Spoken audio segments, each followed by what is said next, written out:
জগন্নাথ মন্দির পরিচালনা committee programme আছে।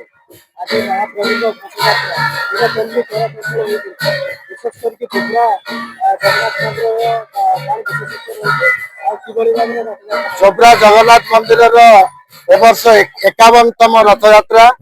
କାଳିଆ ଠାକୁରର ଏ ରଥଯାତ୍ରାରେ ଭାଗ ନେବା ପାଇଁ ଚୋବ୍ରା ଅଞ୍ଚଳର ଆବାଳ ବୃଦ୍ଧ ଅପେକ୍ଷା କରିଥାନ୍ତି।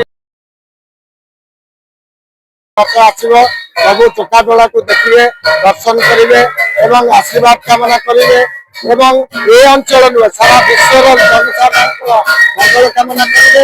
ଏ ରଥଯାତ୍ରାରେ ଏଥର ଆମର ପ୍ରବଚନ ସହିତ ନବଦିନାତ୍ମକ ଯାତ୍ରାରେ ପ୍ରବଚନ ସହିତ ଭଜନ ସମାରୋହ ଏବଂ 22 ଦିଗବାନ ସଂକୀର୍ତ୍ତନ ମଣ୍ଡଳୀ ପକ୍ଷରୁ ନାମ ସଂକୀର୍ତ୍ତନ ଅବରଚନାରେ ଏବଂ ନୀଳାଦ୍ରି ଭିତରେ ଓଡ଼ିଶୀ ଏବଂ ସାଂସ୍କୃତିକ କାର୍ଯ୍ୟକ୍ରମର ଅବସର ରହିଛି। ଆଉ ଆମେମାନେ ସମସ୍ତେ ଖୁସି କାଳିଆ ଠାକୁର ଆଜି